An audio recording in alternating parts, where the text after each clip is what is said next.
Desde los institutos y los medios de comunicación se nos han educado de alguna forma acerca de la Guerra Civil Española. Sin embargo, tenemos cierta confusión, cierta desinformación por parte de lo que podría haber sucedido en esos momentos tan drásticos como fue la Guerra Civil Española. Por lo tanto, quédate en este vídeo porque vienen sorpresas que no te contaron ni en los medios ni en los institutos.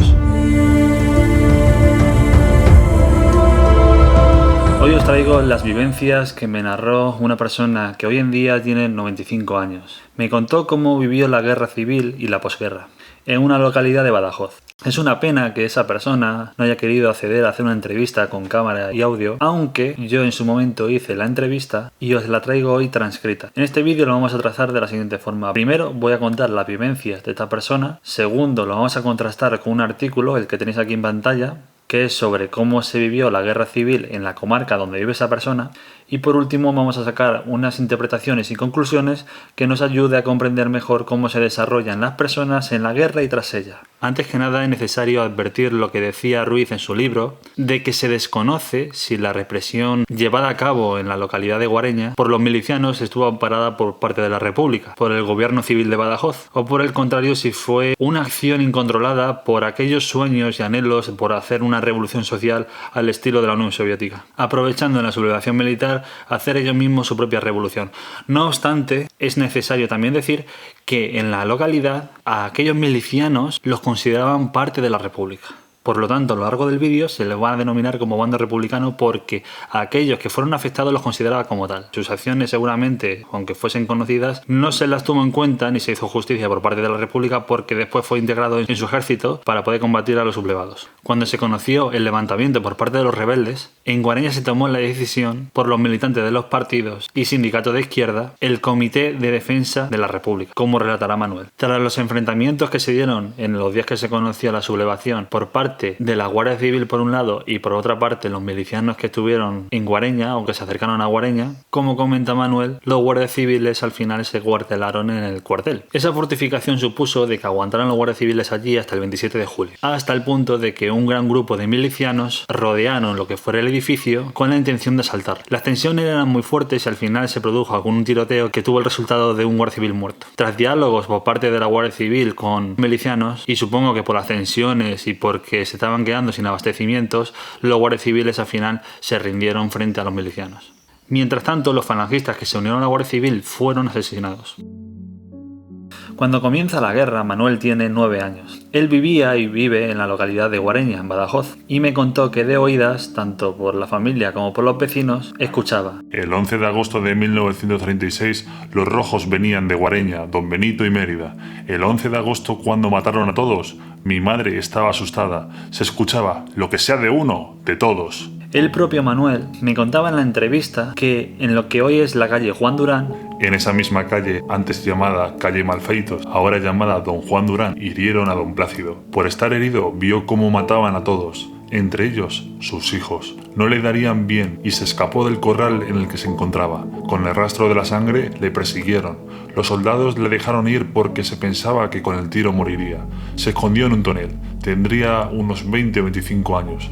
Sobrevivió. Manuel comenta que le hicieron ser malo. Cuando se vengaba, mataba y abusaba. La calle Alberquilla era suya. Las que salían a recibirle, las pegaba e incluso las mataba. Hacía lo que quería cada vez que entraba en las casas de quienes quería. Por otro lado, sigue contando Manuel: a don Daniel no lo mataron por ser de Guareña, por viejo y muy bueno. Sin embargo, cuando huían los señoritos a Villanueva de la Serena, los nacionales y los rojos hicieron un corto, y los rojos mataron a todos los señoritos que capturaron en el cuartel de la Guardia Civil. Hubo padres atados con los 2 hijos, y en este caso don Fernando Cabrera y sus hijos los mataron a los 3. Las expresiones de Manuel son de rabia. Fue un desastre, decía constantemente en toda la entrevista. Los mismos del pueblo recogían a los señoritos muertos. Los socialistas obligaban a recogerlos y los llevaban a los cementerios. Vienen, que nos matan, comentaba Manuel sobre lo que decían en el pueblo en los enfrentamientos, refiriéndose a las brutalidades que conllevaba la violencia ejercida. Metían en la cárcel de Guareña En la cárcel del ayuntamiento, en el cuartel, a otros pocos, a los señoritos. Cuando mataron a los señoritos, secuestraron a sus mujeres. Manuel dice que se escuchaba decir las mujeres de los ricos para los pobres, y nos podemos hacer una idea de lo que supone tal afirmación. Mataron a unos pocos en la Guardia Civil, en el matadero, en la mina mencionada, en el Cerro de la Cabeza. Por La Manchita es otro lugar donde especialmente mataron mujeres. Mataron a más de 40 personas en las minas. A los señoritos, podrían ser más. A los dueños de la Casa de la Catalina, enfrente del estanco actual de la Calle Grande, enfrente de la casa de Don Paco, los mataron a todos. A los señoritos. Mataron a los señoritos. Nadie se pudo mover. Atónitos estaban su suegro y su hermano Alonso. La hermana con sus hijos, hermana de Don Paco, se fueron a solas hacia el arroyo hasta Villagonzalo para salvarse con toda la familia, con algún encargado de noche. Mataron a toda su familia en Guareña. De la misma forma que trataron a las personas, también hicieron lo mismo con el patrimonio del pueblo. Destrozaron la iglesia por dentro, y especialmente el retablo, que lo quemaron. Manuel decía que lo más bonito del pueblo lo destrozaron. Pero en Guareña no solo se quedó en lo que fue la iglesia de Santa María, sino también en el convento de las monjas y en la iglesia de San Gregorio. Además de matar los 4 sacerdotes que hemos mencionado, el 25 de julio de 1936, un grupo de milicianos destrozaron y saquearon la iglesia de San Gregorio, destrozando y saqueando, destruyendo todas las imágenes que contenía. Cuando llegaron los nacionales, una vez que se asientan en el pueblo, encontraron un alijo de un órgano, alhajas de plata repujadas y un cuadro de la cena muy valioso que recuperaron posteriormente. Todo esto, el hombre, tras contar la llegada de los republicanos, se enfoca en la llegada de los sublevados, que comenta cómo reaccionan y actúan ante los sucesos comentados. Las tropas que estuvieron en Badajoz traían consigo sus hechos. La matanza en la Plaza de Toros. Manuel incide en que estuvieron en Badajoz. El 30 de septiembre de 1936 entraron las tropas. El pueblo entero se enteró por la llegada de un cañonazo que impactó en las campanas de la torre. Hicieron polvo al órgano y a las imágenes. Antes del cañonazo cayeron 3 bombas, una en la calle San Gregorio, otra en la Estacada, otra en un lugar desconocido. Todo el mundo salió corriendo, todos tenían miedo. Salieron corriendo la gran mayoría del pueblo por el camino de Don Benito. Luis Lozano hizo una carnicería a todo el que se presentaba a realizar la bolsa. Todos huían de él. Manuel cuenta cómo la noticia de la matanza de la Plaza de Toros de Badajoz arremetió con fuerza el miedo que ya existía en Guareña. Comentaba que la gente huía de sus casas con mucho pavor gritando que nos matan, y que corrían hacia Don Benito e iban con miedo, gritando que venían matando. Aunque Manuel aclaró que todo eso era mentira y que al parecer iban buscando a aquellos que hicieron la matanza en la calle de Juan Durán y en otros lugares del pueblo. Venían los nacionales de Mérida por el camino de Valverde y por Villagonzalo. Los rojos ya se fueron de Guareña y a algunos les esperaba en la estación de tren del pueblo. Una vez llegado al pueblo, los siguientes días... Como describe las palabras de Manuel, el pueblo estaba en un puño. El anciano reflejaba sus expresiones y apretaba con fuerza el puño izquierdo, reflejando todo lo que tuvo que sentir en aquellos tiempos. La calle del ayuntamiento hasta la iglesia fue llamada la calle de los mártires. Los cogían en sus casas y en las calles. Los llevaban al ayuntamiento y en la puerta los mataban. Cogían a las personas y las mataron sistemáticamente, uno detrás de otro. El alcalde, apodado el Pinche, socialista, se entregó al anochecer cuando llegaron los nacionales. Le encerraron en el cercón. Acabó con un disparo en la cabeza en la puerta del ayuntamiento frente al pueblo.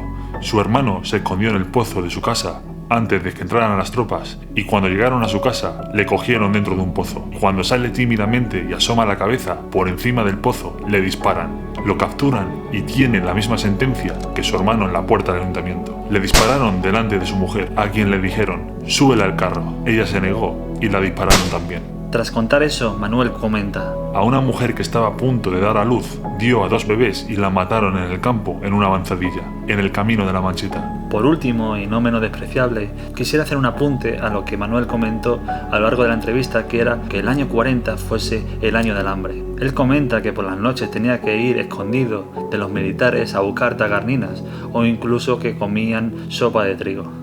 Él tenía la suerte de que no llegó a pasar hambre, aunque escuchaba que en el pueblo, que también lo he escuchado por mi abuelo, la gente que pasaba bastante hambre y que no tenía para comer se lanzaban por las cáscaras de las naranjas que se encontraban en la calle, y eso daba lugar a problemas que se hinchaban y morían.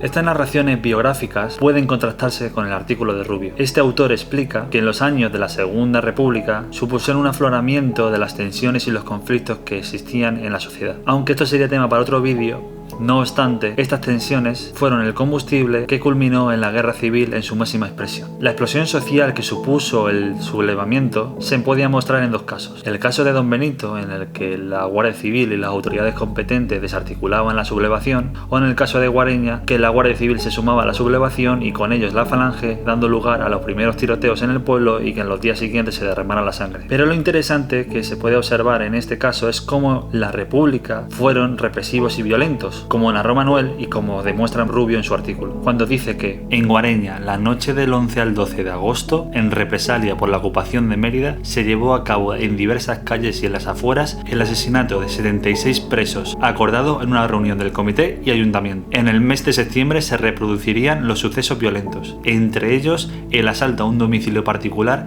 en los últimos momentos del control republicano, hasta alcanzar la cifra de 81 muertos en total. Como hemos apuntado, a partir del mismo agosto de 1936, la situación cambia de signo y comienza una nueva serie de represalias en la que podemos distinguir dos momentos: los días inmediatos a la toma de cada pueblo, en 1936, Guareña y Santa Amalia, y en 1938 Medellín. Se produjeron los primeros ajustes de cuentas entre los que no habían evacuado la comarca y aquellos que habían caído prisioneros en las operaciones militares. Este bando, el republicano, fue a por la oligarquía del pueblo, aquellos que tenían un importante volumen de rentas agrarias y que estaba dotada de un amplio poder decisorio en todos los ámbitos de la vida regional. Ruiz comenta que en los primeros compases de la guerra también afectó a numerosos propietarios locales, que vieron cómo sus domicilios fueron saqueados. Esa suerte corrió igualmente por los comercios, almacenes y especialmente la mencionada caja de ahorro y préstamos de Guareña, que fue asaltada por el grupo de milicianos, como hemos comentado. Asaltaron cortijos y los saquearon, requisaron todo tipo de ganado y fueron custodiados por estos milicianos pasteando la dehesa del Gamero. Asesinaron a personas acomodadas y notables locales en general. Se llegó incluso a perseguir empleados, obreros, jornaleros y gente de categoría más modesta, simplemente porque tenía algún tipo de afinidad o relación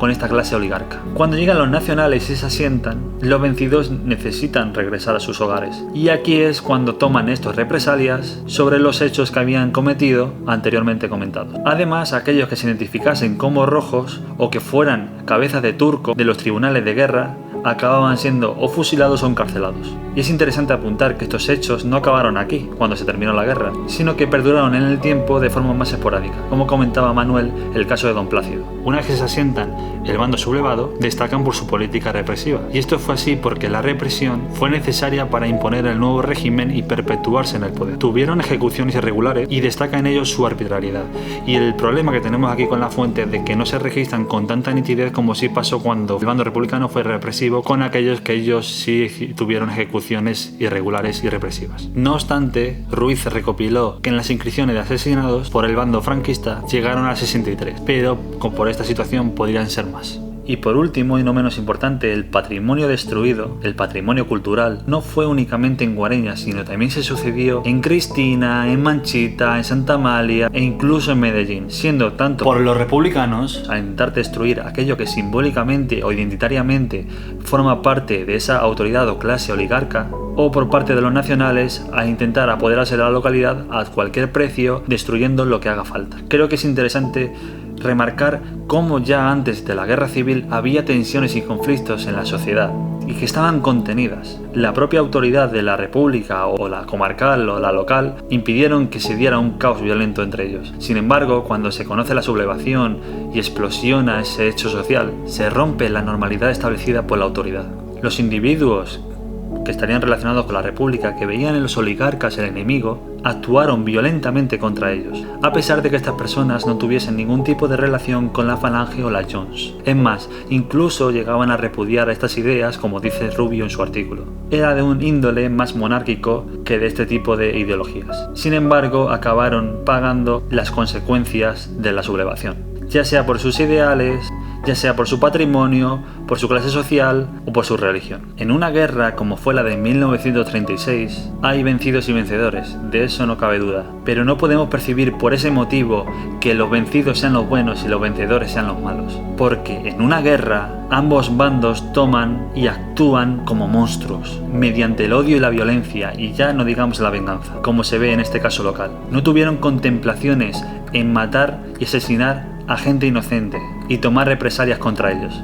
que tuviesen una u otra clase social, daba igual, los mataban. Como se puede mostrar durante la Segunda Guerra Mundial y en otros casos de la Guerra Civil en España, los individuos durante la guerra pierden su razón de ser, la moralidad y los valores que han adquirido a lo largo de su vida, por los traumas que supone la guerra. Finalmente actúan por su poder, por su instinto o por su venganza. Espero que te haya gustado el vídeo y que haya llegado hasta aquí. Me ha costado hacer un poco este vídeo por errores técnicos constantemente a lo largo de la semana, pero bueno, espero que te haya gustado y nos vemos en el siguiente, espero que no sea lejos. Un saludo.